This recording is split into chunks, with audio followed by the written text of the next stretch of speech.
My name is Michael Torres, and I work as a freelance software developer. For the past 5 years, I have been living in major cities where the cost of living made it nearly impossible to save money or build any kind of stable future. When I found a listing for a house in Millbrook Valley, a small town in Vermont, the price seemed too good to be true. A 3-bedroom Victorian home with original hardwood floors and a large yard for less than I was paying for a studio apartment in Boston. The real estate agent who handled the transaction was a woman named Helen Carr. She had been working in Millbrook Valley for over 30 years according to her business card, though she looked no older than 25 when we met to finalize the purchase. Helen explained the community guidelines during our final walkthrough. The town operates under certain traditions that have kept the area peaceful and prosperous for generations, she said as we toured the renovated kitchen and original clawfoot bathtub. There are 7 basic principles that all residents are expected to follow for the benefit of everyone who chooses to make Millbrook Valley their home. She handed me a folder containing the community guidelines printed on heavy paper with the town seal embossed at the top. Each principle was numbered and written in formal language that suggested these were more than casual suggestions. Principle 1. All residents must participate in monthly community meetings held on the first Saturday of each month. Attendance is mandatory and absences require prior approval from the town council. Principle 2. Visitors from outside Millbrook Valley are welcome for day visits only. Overnight guests must be registered with the housing committee and approved for extended stays. Principle 3. All residents contribute to community maintenance through volunteer work assignments. These assignments are distributed fairly and changed quarterly to ensure everyone participates equally. Principle 4. Local businesses have priority for all goods and services needed by residents. Outside vendors may be used only when local options are not available. Principle 5. Personal disagreements between residents must be mediated through the community council. Private conflicts that disrupt community harmony will not be tolerated. Principle 6. All residents respect the privacy and personal choices of their neighbors. Gossip and speculation about other families are discouraged. Principle 7. Residents who choose to leave Millbrook Valley must complete an exit interview with the town council and provide 30 days notice of their departure plans. Helen made me read each principle aloud and acknowledge my understanding before she would give me the house keys. These guidelines have maintained the quality of life that makes Millbrook Valley special, she explained with the practiced tone of someone who had given this speech many times before. Most residents find them reasonable and appreciate how they contribute to community stability. The moving process took place during the second week of October when the New England foliage was at peak color. The town looked exactly like a postcard with tree-lined streets, well-maintained Victorian homes, and a charming downtown area with local shops and restaurants that could have been preserved for the 1950s. My neighbors introduced themselves as I unloaded boxes from the rental truck. The Hendersons lived in the blue house to my left and had been in Millbrook Valley for 15 years, according to Tom Henderson, though both he and his wife Margaret looked to be in their early 30s. The Kowalskis lived in the yellow house to my right and had been here for 20 years, according to Anna Kowalski, though she appeared to be in her mid-20s despite mentioning grandchildren who visited during summers. Across the street, the Patels had been residents for 12 years, but looked like they could be college students. Everyone was friendly and helpful, offering advice about local services, recommendations for the best places to shop for groceries, and invitations to community events that would help me integrate into the neighborhood social structure. That first month in Millbrook Valley exceeded all my expectations for small-town living. My work as a freelance developer could be done entirely online, so the remote location did not affect my income. The cost of living was dramatically lower than any city I had experienced. The pace of life was relaxed without being boring, and the community activities provided social interaction without the stress and competition I had grown tired of in urban environments. The mandatory monthly community meeting took place in the town hall, a beautiful brick building that looked like it had been constructed in the early 1900s but maintained in perfect condition. About 200 residents attended, representing all age groups from young couples to elderly retirees, though I noticed that the distribution seemed unusual in ways I could not immediately identify. The meeting was conducted by Mayor Patricia Whitman, a woman who had served in that role for 25 years according to her introduction, though she looked no older than 40. The agenda covered typical municipal issues like road maintenance, snow removal planning, and budget allocations for community programs. What struck me as unusual was how every discussion seemed to reach consensus without any significant disagreement or debate. Town Council member Robert Chun presented the quarterly volunteer work assignments. I was assigned to help with leaf removal in the downtown area, working with a crew that included longtime residents who would train me in the community standards for maintaining public spaces. The assignment would require 8 hours per week for the next 3 months, which seemed reasonable given the principle of shared responsibility. After the meeting, several residents invited me to join them at Murphy's Tavern, the local restaurant and bar that served as an informal community center. The conversation was pleasant and welcoming, covering topics like local history, seasonal activities, and advice for new residents about everything from the best places to buy firewood to which contractors were most reliable for home maintenance projects. But as the evening progressed, I began noticing details that seemed inconsistent with the stories people told about their time in Millbrook Valley. Tom Henderson mentioned moving to town right after college, but he also referenced working at the same job for 15 years, which would make him nearly 40 despite looking much younger. Anna Kowalski talked about watching her children grow up in the community, but she appeared young enough to be their sister rather than their mother. Most puzzling was Mayor Whitman, who discussed policy decisions from decades ago as if she had personal involvement in implementing them, despite looking far too young to have held office for 25 years.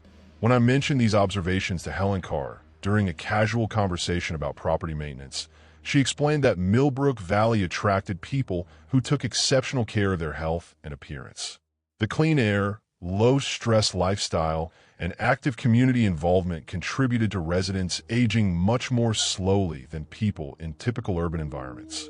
It is one of the benefits of living in a place where people prioritize quality of life over material success, she said with the same confident manner she used for discussing real estate values. You will probably find that you feel and look younger after spending time here yourself. The volunteer work assignments provided my first extended interaction with longtime residents and revealed more details about how the community maintained its unique character. The crew I worked with included people who claimed to have been in Millbrook Valley for periods ranging from 10 to 30 years, but all of them looked like they were in their 20s or early 30s regardless of how long they said they had lived there. James Murphy had owned Murphy's Tavern for 18 years, but looked young enough to be a recent college graduate. Sarah Klein had been the head librarian for 22 years, but appeared to be in her mid-20s. Dr. Elizabeth Hayes had practiced medicine in town for 16 years, but looked like she could be a medical resident rather than an established physician. During our leaf removal work, I asked James about the apparent age discrepancy between his claimed length of residence and his physical appearance. He laughed and said that people often commented on how well the local lifestyle preserved youth and vitality. We have good genes and clean living, he said while raking leaves with the energy of someone half the age he claimed to be. Plus, the stress-free environment here means people do not age the way they do in cities where everyone is rushing around and worrying about things they cannot control. The work itself was straightforward, but I noticed that the community standards for completing tasks were extremely specific and detailed. The leaves had to be raked in particular patterns, bagged in specific types of containers, and placed in designated collection areas according to schedules that seemed unnecessarily complex for routine maintenance. When I asked about the reasoning behind these detailed procedures, Sarah Klein explained that consistency and attention to detail were community values that applied to all shared activities. Everyone does things the same way so that the results meet community expectations, she said with the patient tone of someone explaining something obvious. It may seem excessive at first, but you will appreciate how these standards maintain the quality of life that attracted you to Millbrook Valley in the first place. After completing my first month of volunteer work, I began to understand that the community operated according to patterns and routines that were much more structured than typical small-town life. Residents followed schedules for everything from grocery shopping to recreation activities. Social interactions occurred through organized events rather than spontaneous gatherings. Even personal activities like gardening and home maintenance were coordinated through community committees that provided guidance and oversight. The structure was not oppressive, but it was comprehensive in ways that gradually became apparent as I participated in more community activities. The monthly community meeting in November introduced new policies that demonstrated how thoroughly the town council managed resident behavior. A new principle was added requiring all residents to report any unusual activities or changes in their neighbors' routines to the Community Wellness Committee. This was presented as a safety measure to ensure that residents who might be experiencing health problems or personal difficulties received appropriate assistance from the community. Principle 8. Residents have a responsibility to monitor the well-being of their neighbors and report concerns to appropriate community committees. This mutual care system ensures that no one in Millbrook Valley faces personal challenges without community support. The addition of an 8th principle to the original 7 seemed significant, though Mayor Whitman presented it as a minor clarification of existing community values rather than a substantial change in policy. Most residents nodded in agreement, and the measure passed without discussion or dissent. But the implementation of the new principle created an atmosphere where people paid much closer attention to each other's activities and were more likely to ask probing questions about personal schedules and lifestyle choices. During my second month in Millbrook Valley, I experienced my first serious concern about the community when I attempted to invite my sister to visit for Thanksgiving. The process required advance approval from the Housing Committee, which consisted of 5 residents who reviewed all requests for overnight guests. I submitted the required paperwork, including my sister's personal information, employment details, and planned activities during her visit. 3 days later, I received a response indicating that my request had been denied due to scheduling conflicts with community events during the Thanksgiving holiday period. The committee suggested that I reschedule the visit for a time when community resources would be more available to accommodate guests properly.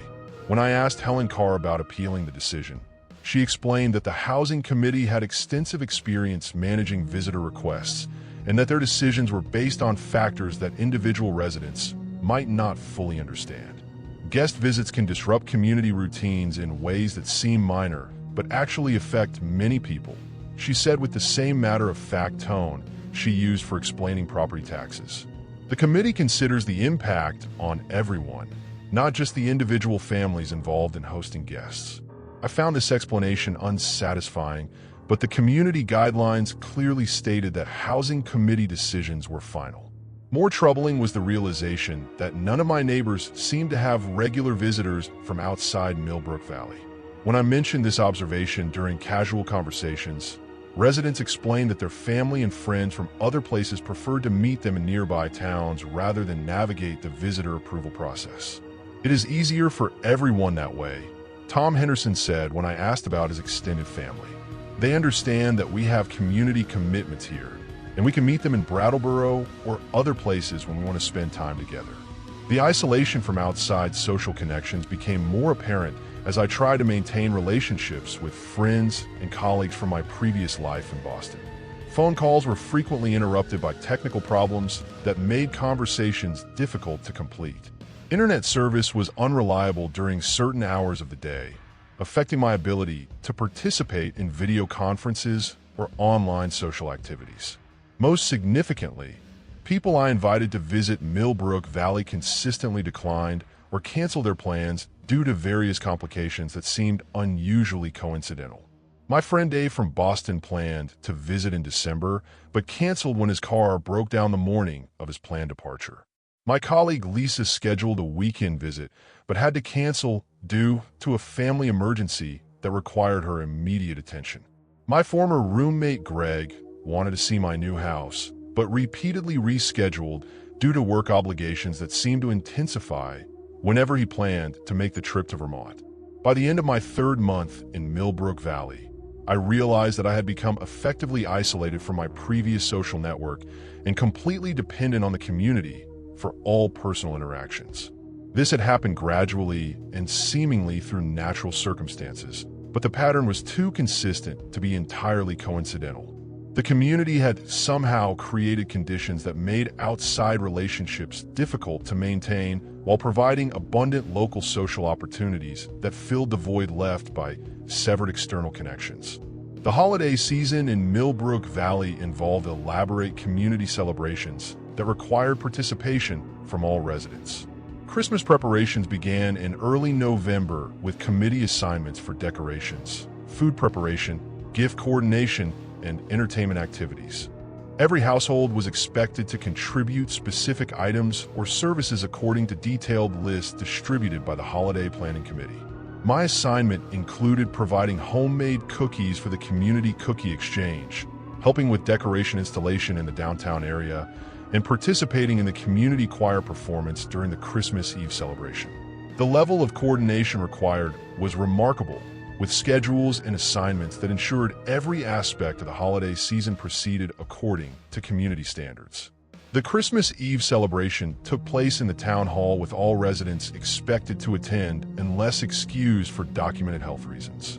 The event included dinner, entertainment, gift exchanges, and community announcements that provided updates on town business and recognition for residents who had made exceptional contributions to community life. During the gift exchange, I received several items that had clearly been selected based on detailed knowledge of my personal preferences and lifestyle habits. Someone had given me specialty coffee beans from a roaster I had mentioned enjoying during a casual conversation weeks earlier. Another gift was a book by an author I had referenced in passing during a volunteer work session. A third gift was a software utility that directly addressed a technical challenge I had mentioned facing in my freelance work. The attention to detail in gift selection suggested that residents were paying very close attention to each other's conversations and documenting personal information for use in community activities. This level of observation and record-keeping felt intrusive, though it was presented as thoughtful consideration for neighbors' interests and needs. After the celebration, Mayor Whitman announced that the community had exceeded its targets for population stability and social cohesion during the current year. She thanked all residents for their commitment to community principles and their contributions to maintaining Millbrook Valley as a model for successful small-town living.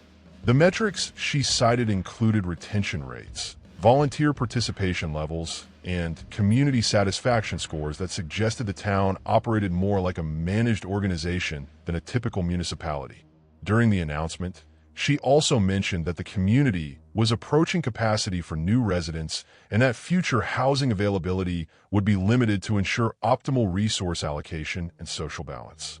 This statement struck me as unusual because I had not been aware that the town actively managed population size or that housing availability was subject to central planning rather than market forces. When I asked Helen Carr about the population management policies, she explained that Millbrook Valley had learned through experience that unlimited growth would compromise the qualities that made the community special. We maintain optimal population density to ensure that community resources can support all residents adequately, she said with the administrative tone she used for discussing property management issues. It also helps maintain the social cohesion that makes our community meetings and volunteer programs function effectively. As my first winter in Millbrook Valley progressed, I began documenting the unusual aspects of community life that had initially seemed like charming small-town traditions, but were revealing themselves to be something more systematic and deliberate. The age inconsistencies among residents became impossible to ignore as I interacted with people regularly and heard more details about their personal histories. Tom Henderson claimed to have been married to Margaret for 20 years and to have children in college, but both of them looked like newlyweds in their early 30s. Anna Kowalski talked about teaching in the local school system for 15 years and described changes she had witnessed in educational policies over that time, but she appeared young enough to be a recent graduate from teacher training programs. Dr. Hayes discussed medical practice trends she had observed during her 16 years in Millbrook Valley, referencing technological changes and evolving treatment protocols with the expertise of an experienced physician, but she looked like she could be completing medical residency training. Most disturbing was the realization that none of the residents I met showed any signs of normal aging progression despite claiming to have lived in the community for periods that should have resulted in visible changes in their appearance. People who said they had been there for 5 years looked identical to people who claimed 20-year residencies. Families with supposedly teenage or adult children looked no older than couples who had recently moved to town. The breakthrough in understanding what was really happening in Millbrook Valley came during my 4th month when I gained access to the town records through my assignment to help digitize historical documents in the library. Sarah Klein, the librarian who looked 25 despite claiming 22 years of service, assigned me to scan and catalog municipal records dating back to the town's incorporation in 1952. The project was presented as community service to preserve local history, but it provided me with access to information that revealed the true nature of Millbrook Valley. The birth and death record showed patterns that were impossible according to normal demographic expectations. The town had recorded only 12 deaths in 70 years of existence, all attributed to accidents involving visitors or new residents during their first few months in the community. No longtime residents had died of natural causes, illness, or age-related conditions, despite the town having a population that should have included elderly individuals who had aged and died over 7 decades. Even more disturbing were the immigration records that documented when residents had moved to Millbrook Valley. People who claimed to have lived there for 20 or 30 years had actually arrived much more recently according to the official documentation. Tom Henderson had moved to town only 8 years ago, not 15 as he claimed. Anna Kowalski had been a resident for 6 years, not 20. Dr. Hayes had established her practice 4 years ago, not 16. The discrepancies between claimed residence duration and documented arrival dates suggested that residents either had false memories about their time in the community or were deliberately lying about their personal histories. More troubling was the discovery that many residents had no documented existence before arriving in Millbrook Valley. Their records began with their move to the community, with no previous addresses, employment history, or family connections that could be verified through normal background information sources. It was as if they had been created specifically to populate the town rather than having lived normal lives before choosing to relocate there. The medical records maintained by Dr. Hayes provided additional evidence that something unnatural was affecting the residents of Millbrook Valley. Routine physical examinations consistently showed that residents maintained the biological markers of people in their 20s and 30s regardless of their claimed ages or length of residence in the community. Blood tests, cardiovascular assessments, bone density measurements, and other standard health indicators remained stable year after year without the normal changes associated with aging. More significantly, new residents showed dramatic improvements in health markers within months of arriving in Millbrook Valley.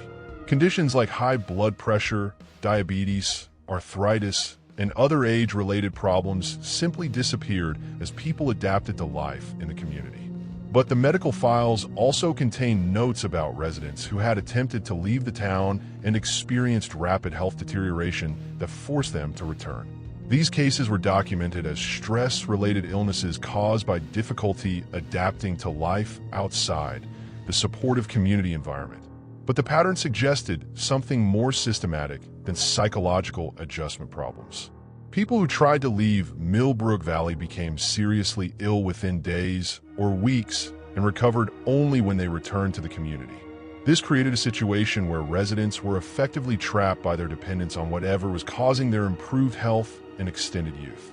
During my work in the archives, I discovered a section of records that were kept in a locked filing cabinet marked with warnings about confidential information that required special authorization to access. Sarah Klein explained that these files contained sensitive personal information about residents who had experienced difficulties adjusting to community life and required additional support services. The locked files were maintained separately to protect the privacy of individuals who had needed intervention from the Community Wellness Committee. I was not authorized to access these confidential records, but my work digitizing other documents gave me opportunities to observe the filing system and note details about the restricted materials.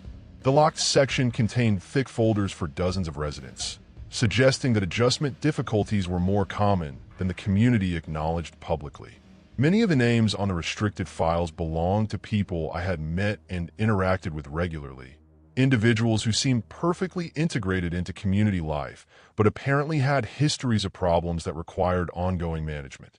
The discovery of extensive confidential files on seemingly normal residents raised questions about what kind of support services the Community Wellness Committee actually provided and why so many people required intervention to successfully adapt to life in Millbrook Valley. If the community was as naturally harmonious as it appeared, there should be little need for the level of individual case management that the file suggested was occurring behind the scenes. My growing suspicions about the true nature of Millbrook Valley were confirmed when I experienced my first direct encounter with the community's enforcement mechanisms.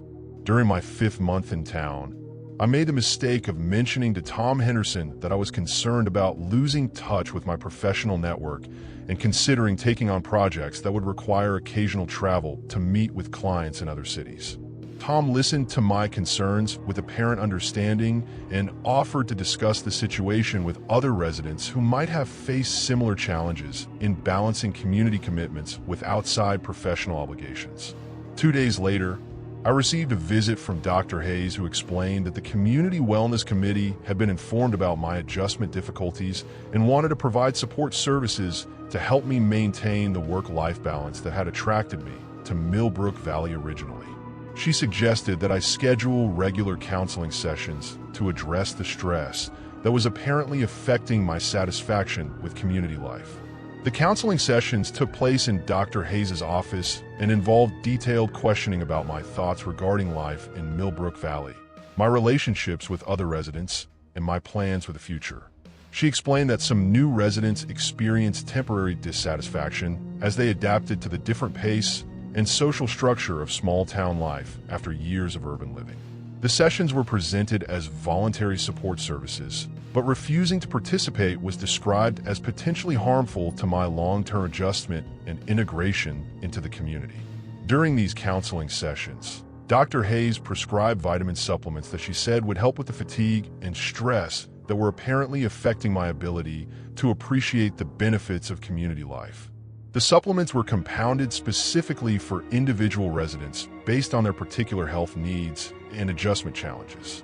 I was instructed to take them daily and report any changes in my energy levels, sleep patterns, or general sense of well-being. Within a week of starting the supplement regimen, I noticed significant changes in my perspective on life in Millbrook Valley. The concerns about professional isolation seemed less important than they had previously. The restrictive community policies felt more reasonable and necessary for maintaining the peaceful atmosphere that made the town attractive. Most significantly, I found myself less interested in maintaining relationships with people outside the community and more focused on participating in local activities and developing stronger connections with my neighbors. The supplements were clearly affecting my mental state in ways that made me more compliant with community expectations and less critical of policies that I had previously found concerning. But I was still aware enough to recognize that my changed attitudes were the result of chemical intervention rather than natural adaptation to small-town life. This realization motivated me to begin planning an investigation of the community's methods for maintaining resident compliance and the source of the age-related anomalies I had observed. I started by secretly reducing my daily supplement intake, taking only partial doses to maintain the appearance of compliance, while allowing my natural mental clarity to return gradually. I also began documenting everything I observed about community operations, resident behavior, and the various mechanisms used to control people's activities and attitudes. The investigation revealed that Millbrook Valley operated as a sophisticated control system designed to create the appearance of an ideal small-town community while managing every aspect of residents' lives through medical, psychological, and social interventions. The age preservation effects were the result of experimental treatments administered through the water supply, food distribution system, and individual supplement programs. The community guidelines and social structures were designed to prevent residents from discovering the true nature of these treatments or developing the motivation to leave once the effects became established in their biological systems. The supplements prescribed by Dr. Hayes contained compounds that affected brain chemistry in ways that increased social compliance, reduced critical thinking, and created emotional dependence on community approval. Long-term residents received different formulations that maintained the psychological effects while supporting the physical preservation treatments that kept them looking young despite years or decades of residence in Millbrook Valley. The Community Wellness Committee monitored all residents for signs of resistance to the treatment regimens and intervened with counseling, medication adjustments, or other forms of behavioral modification when people showed signs of questioning the system or planning to leave. The confidential files I had seen in the library contained detailed records of these interventions and the methods used to maintain resident compliance over extended periods. Most disturbing was the discovery that Millbrook Valley was not unique. The town was part of a network of similar communities established as research sites for studying long-term population control and life extension technologies. The residents were unwitting subjects in medical experiments that tested the effectiveness of various treatments for extending human lifespan while maintaining the psychological and social conditions necessary for stable community management. The research was funded through channels that provided cover as municipal government operations, but the actual purpose was to develop technologies and techniques that could eventually be applied to larger populations. The seemingly voluntary nature of residents in Millbrook Valley provided legal protection for experiments that would be impossible to conduct in conventional research settings. People chose to move there and agreed to follow community guidelines, creating informed consent for participation in studies they did not realize they were joining. My investigation also revealed that leaving Millbrook Valley was much more difficult than the community guidelines suggested. The health effects of the treatment regimens created physical dependence that made departure extremely uncomfortable and potentially dangerous. The psychological conditioning made residents fear life outside the community and doubt their ability to succeed in normal social environments. Most significantly, people who attempted to leave and discuss their experiences with outside authorities were systematically discredited through medical and psychological evaluations that attributed their claims to mental health problems or adjustment disorders. The few residents who had successfully left Millbrook Valley had experienced rapid aging that compressed years or decades of normal biological processes into months, resulting in severe health problems or death shortly after departure. This created a situation where leaving the community was effectively impossible for long-term residents who had become biologically dependent on the treatment systems that maintain their youth and health. After 6 months of residence in Millbrook Valley, I realized that I was approaching the point where departure would become increasingly difficult both physically and psychologically. The treatment effects were becoming established in my system, and I was beginning to experience the emotional attachment to the community that made long-term residents unwilling to consider life elsewhere. If I was going to escape from this experimental community, I needed to act quickly before the biological and psychological dependencies became too strong to overcome. I began planning my departure by gradually reducing all forms of treatment consumption while maintaining the appearance of normal community participation. I stopped taking the prescribed supplements entirely, switching to harmless vitamins that looked similar. I began filtering my drinking water to remove whatever compounds were being added to the municipal supply. I avoided community meals and social events where food and beverages might contain additional treatment substances. Most importantly, I started preparing for the health consequences that I knew would accompany withdrawal from the life extension treatments. I researched the symptoms experienced by previous residents who had attempted to leave and prepared medical supplies and support resources that might help me survive the transition period. I also developed a plan for documenting my experiences and getting information about Millbrook Valley to authorities who might be able to investigate the research operations and protect future potential residents. The actual departure from Millbrook Valley required careful timing and preparation to avoid the community surveillance systems that monitored resident activities. I waited until my quarterly volunteer assignment placed me in a work crew that operated outside the main town area, providing an opportunity to reach my vehicle and leave without being immediately detected by neighbors or community officials.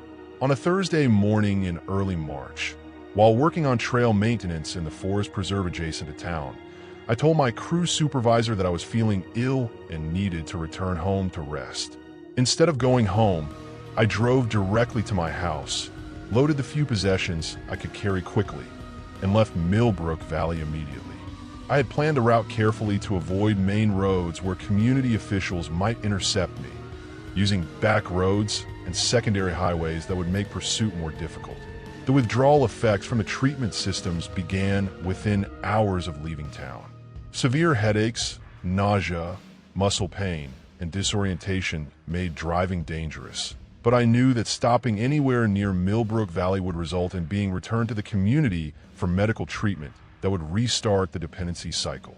I pushed through the physical symptoms and reached a hospital in Albany where I sought emergency medical attention for what I described as poisoning from unknown substances. The medical staff found elevated levels of several compounds in my blood that they could not identify, along with signs of accelerated cellular aging that suggested my biological processes were experiencing rapid changes. They provided supportive care for the withdrawal symptoms while running tests to determine what treatments might help stabilize my condition. Over the following weeks, I aged approximately 10 years in physical appearance as my body adjusted to functioning without the life extension treatments. The process was painful and disorienting, but I survived the transition and eventually stabilized at what appeared to be my normal biological age, plus the time I had spent in Millbrook Valley. The experience left me with permanent health effects and a physical appearance that reflected the true passage of time rather than the artificially preserved youth I had maintained while living in the experimental community. The information I provided to federal authorities about Millbrook Valley resulted in an investigation that found no evidence of the research operations or treatment programs I described. When investigators visited the town, they found a normal small community with typical municipal operations and residents who appeared to be living conventional small-town lives. The people I had known there claimed no memory of meeting me and had no record of my residence in the community. The house I had lived in was occupied by a different family who had apparently been there for several years. It was as if my time in Millbrook Valley had been completely erased from both official records and the memories of people who had interacted with me daily for 6 months. The investigators concluded that I had experienced a psychological episode that created false memories of living in an experimental community, and they recommended psychiatric treatment to address the delusions that had caused me to believe I had been subjected to medical experiments. No further investigation was conducted, and the case was closed as a mental health issue rather than a potential criminal matter. I spent the following months trying to rebuild my life and career after the physical and psychological trauma of escaping from Millbrook Valley. The aging effects of withdrawal made me look older than my actual chronological age, and the health problems caused by the treatment systems required ongoing medical care that was expensive and not always effective. Most challenging was the knowledge that I had discovered something significant about human experimentation and population control, but had no way to prove it or warn other people who might be targeted for recruitment into similar communities. During my recovery period, I began researching other small towns and communities that advertised exceptional quality of life, low cost of living, or unique social programs that attracted people seeking alternatives to urban living.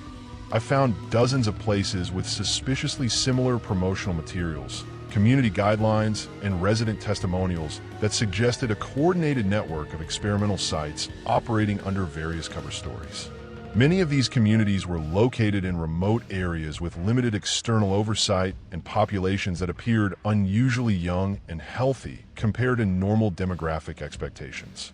I also discovered online forums and discussion groups where people shared stories about relatives or friends who had moved to small communities and gradually lost contact with their previous social networks.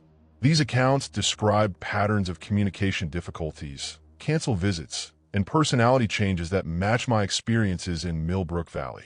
But the people posting these concerns were often dismissed as paranoid or attention-seeking, and attempts to investigate specific communities were unsuccessful due to lack of cooperation from local authorities.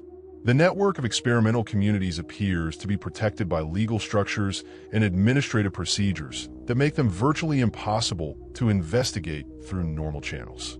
They operate under legitimate municipal authorities, maintain proper legal documentation for all activities, and present themselves as voluntary lifestyle choices rather than coercive research programs. People who escape and attempt to expose them are systematically discredited through medical and psychiatric evaluations that attribute their claims to mental health problems. My name is Michael Torres, and I escaped from a place where time stands still for people who agree to give up their freedom in exchange for extended youth and managed happiness. The experience taught me that some communities that seem too good to be true are actually research facilities designed to test the limits of human compliance and the effectiveness of life extension technologies on unwitting subjects. The cost of eternal youth is the surrender of independent thought and the ability to leave once the treatments establish biological dependence. I continue to work as a freelance software developer, though my career was significantly damaged by the time I lost in Millbrook Valley and the health problems caused by withdrawal from their treatment systems. I also monitor online discussions about similar communities and try to warn people who are considering moves to places that offer exceptional quality of life at unusually low cost. Most people dismiss my warnings as the ravings of someone who has experienced mental health problems, which is exactly the response these research operations depend on to maintain their secrecy. But occasionally someone listens and decides to research a potential move more carefully before committing to a lifestyle change that might be irreversible. The most important thing I learned is that communities that actively recruit residents and require compliance with detailed behavioral guidelines are likely to be something other than normal municipalities. Real towns do not need to manage their populations through medical interventions and psychological conditioning. They do not require residents to follow specific social protocols or limit contact with the outside world. And they do not promise benefits that seem too good to be true, because legitimate communities understand that normal life includes challenges and problems that cannot be eliminated through artificial means. If you are considering a move to a place that offers eternal youth, perfect health, and guaranteed happiness, remember that these benefits always come with hidden costs that become apparent only after it is too late to change your mind. Some prices are too high to pay, even for the promise of living forever in a place where time stands still and everyone looks young. The aging process exists for good reasons, and trying to escape it through artificial means creates dependencies and vulnerabilities that can be exploited by people who understand how to maintain control over populations that have surrendered their natural biological processes in exchange for managed perfection.